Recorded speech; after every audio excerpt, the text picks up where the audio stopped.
I'm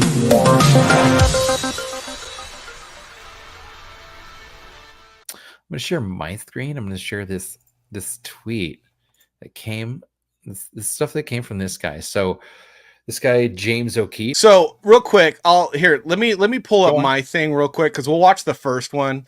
So right. You actually heard it here first. We're usually a day late and $1 short here at the Salty and Savage show, but you guys heard it here first because I actually worked at Disney in a department called Disney Consumer Products, right down the street from Disney Animation Studios, right there on Buena Vista and Alameda. I grew up in Burbank. Got a job at Disney when I was 18 years old, worked there for like five years. And they had already started to implement a practice where they would not hire as many white straight males. They were definitely focusing on diversity rather than merit. And if you were a white straight male, there was a ceiling for your ability to get promoted. So if you were a white straight male and you were Christian, you were going to basically be capped out at manager of a department. You were never going to go above that. If you were maybe, gay, then you would get promoted to VP and higher. I don't think that there was any white straight male Christian VPs, and at least in any of the departments that I had interacted with. If you were a woman, if you were a lesbian, if you were, if you were Jewish, if you were of color, of a different kind of non-white ethnicity, the sky was the limit at Disney. And this was very true 20 years ago. And they've only made that more, solidified that more. I mean, as recently before I moved out to LA, I had lunch with a buddy of mine that I worked with at Disney who ended up working with the company for like 20 years.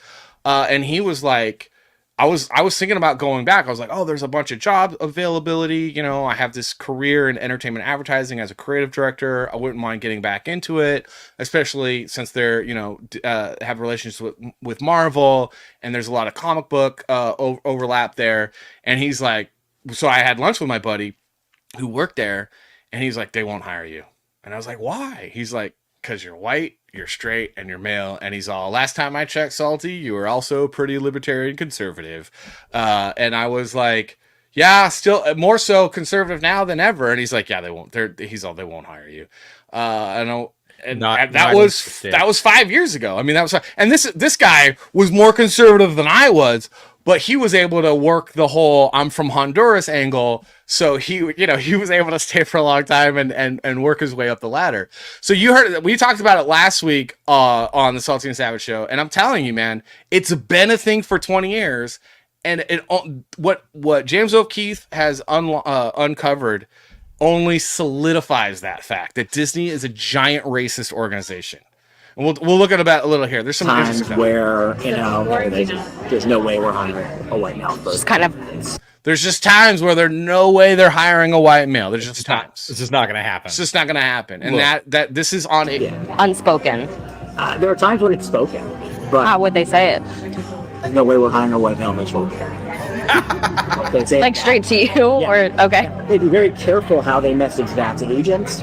According to these videotapes, Disney blatantly discriminates against whites, white men in particular. And we can watch it, but one of the things that gets talked about that I thought was kind of a big deal was the fact that Disney is actually giving bonuses to people within the company to if they hire people of a certain race. So if they hire people that are non-white, there's actually a monetary incentive to focus on race rather than merit. So, like, I've worked at companies where it was like, hey, we got these positions open. If you help us fill these positions, here's the bonus that you'll get for, helping us. And so you'd have like, developer and like, art director, and there'd be like a monetary incentive to like help get those positions filled.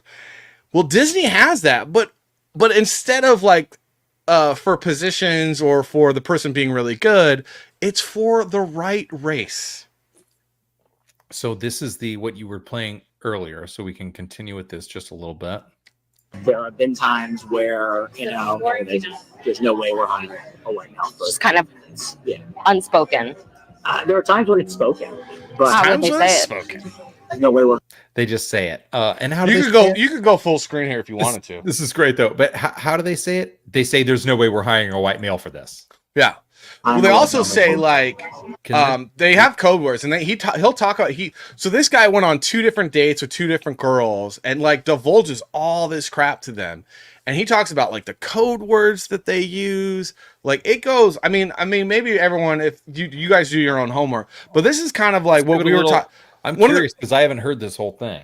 One of the reasons why I wanted to talk about it is because we literally were talking about it before the story broke last week on our show. Yeah. Because I had gone on one of my rants about how the fact that Disney's been doing this crap for frickin' 20 years, man. Yeah, there's been a buddy of mine did work for Disney for a while, a white straight male, but he got in probably let's see, he got in probably like 2010, 2012 or something, but he also got let go just about 2 years ago and immediately was like, fortunately for him, it looked good on his resume and he was immediately able to transition to a company that was more than happy to hire a white straight male who's fantastic at his fucking job. So let's continue with this for a second here. You know, because it's like, what kind of world would we live in if we hired based off of you're fantastic at what you do? Oh, heaven! Like, what kind of world would that be? I wouldn't even. I mean, what would I do? I mean, come on. Like straight to you, or okay? They'd be very careful how they message that to agents. According to these videotapes, Disney blatantly discriminates against whites, white men in particular. I think I'm sort of like well prepared for it. I'm well positioned for it. But as far as Disney's concerned, I'm a white male. That's not who they're looking to promote. So pause it real quick. So first off, no, he's not. This is how racist white leftists are. That guy does not. They won't consider that guy white, really. He can actually pass. I'm sure he's used it to his advantage. He's very effeminate, so that works to his advantage. Like masculinity, they're very uncomfortable with masculinity. It's probably why I was able to get as far far up the chain in entertainment advertising as I could because you're so effeminate. Because I am so effeminate, and sometimes I can just do the thing, and I'm like, "What are you talking about, guys? Come on!" But when I did have my Nikki Sixx haircut and wore eye makeup, because I was super into glam rock, they thought that kind of worked, and I was like, "Yeah, but little do you know, guys, little do you know." The boss really hoped it would work. In the break room. I don't think that my wife would have married me if I pulled off the effeminate thing too well, but I've been accused of being gay because of my drapes. So, what can you say? Dude, window treatments are nothing to joke about, okay? Look at these curtains, guys. Look at these curtains. They're fantastic. All right, hold on. I don't care. Continue with this. Guy, even Michael has his own doubts about the possibility for advancement for himself at Disney. In fact, Michael actually got to experience Disney's discrimination against white males firsthand. I've been at the company 11 years now, so I have friends in HR and I have friends in those divisions, and they're like, look, nobody else is going to tell you this, Mike, but they're not considering any white males for a shot. They're just not. And that's been the case for 20 years. That has been fact for 20 years, guys.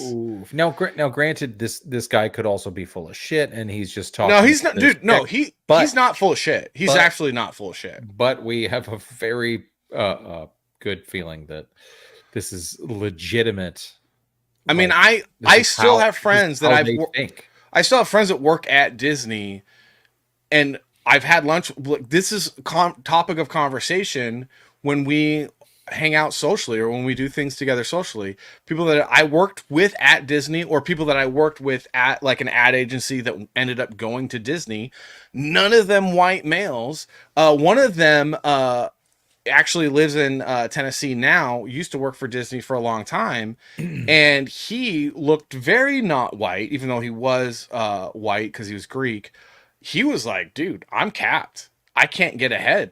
that's it. And so he decided that he was just going to retire early and move out of California because there was no upward mobility for him to go. In fact, it was more of a downward mobility because they were gunning for his position because they were like, you're kind of too senior as a creative director. You're kind of too senior for this place. There's just, they don't want you there. They don't want anyone there that doesn't fit the role. And if we keep playing, we'll find out even a more sinister one. Passed over a qualified half-black person for a promotion because they didn't look black enough. We wanted to hire somebody in the department a few years ago now, who was half black, but didn't appear half black. And there was a creative executive who was like, "We're not that's not what's going on." That's crazy. That's not what we wanted. It's not. You're not buying a puppy from the fucking shelter. No, you are. You're hiring for a fucking. No. He goes on to say that they didn't want it. They wanted to see someone more, I think, more ethnic or something in the meeting room. They wanted to see. I can continue this. Okay, sorry. Right. They wanted somebody in meetings who would appear a certain way, and he wasn't gonna bring that to the meeting. I mean, dude. So pause it real quick. Yeah. So that is crazy. So they wanted someone to appear a certain. This is how racist these people are. They wanted a definitive, the feeling of a person of a different race in the room. Yeah. And if he was, instead of just being like, we want an absolutely qualified individual, regardless of race or creed or whatever the heck, we want them in the room. They're like, nope. So this is, and this isn't just Disney. Okay. That's the thing is people are like, oh my God, Disney. Oh, and then Disney has all these terrible woke films right now. And they're trying to push all this DEI trans stuff into the kids content. So they're like, of course, but no, guys, this is Hollywood, because the thing about the other thing about Hollywood is happening everywhere. It's what they're trying to do right now is what Hollywood's trying to do is they're trying to overcorrect for the decades long nepotism. So you've had all this nepotism happening in Hollywood for decades. You got actors that are not that good, Jonah Hill, Seth Rogen, who had aunts and uncles and moms and dads that are high-ranking executives at studios. It has been nepotism all the livelong day. So what they're doing is this is their pendulum correction to fix the nepotism problem, even though it's still nepotism, because Leslie Squarehead hired her girlfriend to play the Green Jedi and Acolyte who can't act her way out of a paper bag. The girl that's playing the twins is the daughter of a really high-ranking executive in Hollywood. And she's half black, half Jewish, and her dad's a Jewish producer. So it's still nepotism, but now it's nepotism. It's nepotism at the highest level. So it's nepotism with the talent. It's still nepotism with the talent, but everything else, it's all racist DEI because they're trying to make up for their nepotism, and it's crazy. So one story real quick. Amazon's doing this. I had a buddy that was working at Amazon. He was a director. He was a high-ranking director, and he was interviewing for his boss. So oftentimes at these studios, when you're interviewing for a position, you have to interview for people that you're going to be the boss of. And this guy was my boss at an ad agency. And he's interviewing this guy, and he's looking at his portfolio, and it was a creative position, so he had a creative portfolio. And he looks at the portfolio, and he's like, oh, I see that you have Jurassic World in your portfolio. What was your role on Jurassic World, the website, and everything like that? And the guy completely, totally made up this entire story. Well, what he didn't know is that my boss was the director of my department when we were working on the Jurassic World website and the marketing campaign for that. And we made a website that was basically supposed to feel like an actual park destination website. Right. It was this huge thing. It got a ton of awards. It was all over online as because Westworld did a similar thing. Yeah. We kind of set the tone for that whole kind of genre. Super meta, it was super meta. And so this guy had pretended. So so my buddy calls up our old ad agency. He calls up the CEO, who's a great guy, loved us, loved what we were doing. And he calls him up. He's like, who's this guy? He's like, I never heard of him. Here, call our hiring, our recruiter. And so he calls up her, and she's like, I don't know who this is. So they did some homework, and they found out that he was like working for a contractor doing updates for the Blu-rays for the second film. So Jurassic World 2, he was doing updates to the website for the second film. And he put our work in his portfolio. So my buddy goes back to the hiring, the person that was hiring him, and goes, dude, this guy's a fraud. I don't know what else in his portfolio is fake, but he's like got 3 things from our place. And you know that we did this. We didn't work with him. And she's like, let it go. He's going to get hired.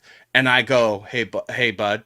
And I'm trying not to use his name. I'm like, hey, so he was, what was his race? And he's like, oh, he's a black guy. And I'm like, there's your answer. But it's one thing. Okay, no. There's your answer. And I'm like, dude, so like, 2 people are involved in the hiring process, and one of them is like, let it go, because she's telling him. There's no letting it go. It doesn't matter what the race the person is. Like, if you know that they're already like nefarious and they're already going to lie to you to get the job. Not just like, oh, I fudged my resume a little bit. Like, they'll straight up lie to you, to the people that actually did the work. They're like, he's like, oh no, I made Star Wars. He like went to Lucasfilm, and on his resume, he was like, oh, I did Star Wars. And they're like, oh, you did? And he's like, yep. And then they just went back to George Lucas, and they're like, look, George, he says he wrote Star Wars. And he's like, what? That's ridiculous. They're like, yeah, but he's black. No.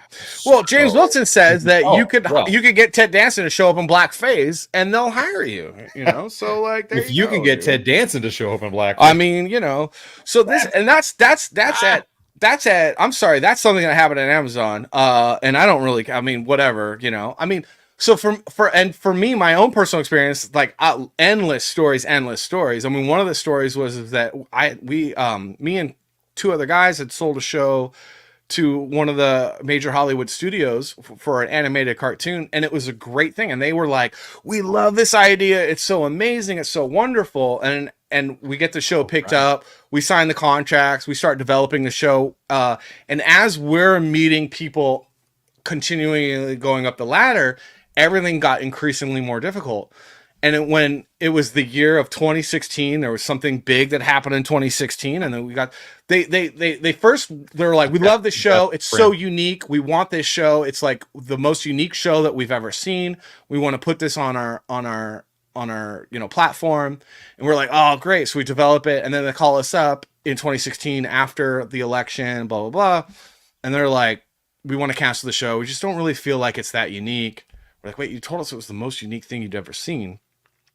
And we're looking at each other and going, oh, yeah, obviously, dude, obviously. And then I get that phone call from my buddy, oh, we're hiring this guy like a month later. And I'm like, yeah, dude, this is policy, man. If you didn't know, the 3 of us creators, producers were white, straight, male. And one of my partners made the mistake of, how'd you guys all meet? He goes, oh, well, me and this guy, we met at church, and me and Salty, we met at Disney. And I was like, oh, you didn't mention church. You mentioned church. Oh, you mentioned church. We're done. We're done. We're done. And honestly, like a month later, pulled the plug. Okay. Pulled the plug. I mean, that you told me the story about that show before, and it getting it, and it absolutely made sense. You're like, oh man, how extremely unfortunate is that? Make sure to hit the like and subscribe button, regardless of how unfortunate Salty's past and my face are. But you know what's not unfortunate? Our future, because someone earlier said that when that pendulum swings back, oh, it's gonna swing hard. It's gonna swing hard. I'm just gonna be chopping wood. I'm not gonna be. I will say, pendulums. For those that are kind of aware of that pendulum swing, I think it will be very, very imperative for us to maintain the course and really focus on character and merit. I really do. I think that is going to be what for us at the And Salty not- and Savage show, we're all like, as our show grows, and it will grow because we get more and more viewers every week. But as we continue to grow the show, we're going to focus on merit, man. We are going to be a merit-based podcast. Everything that we do is going to be merit-based.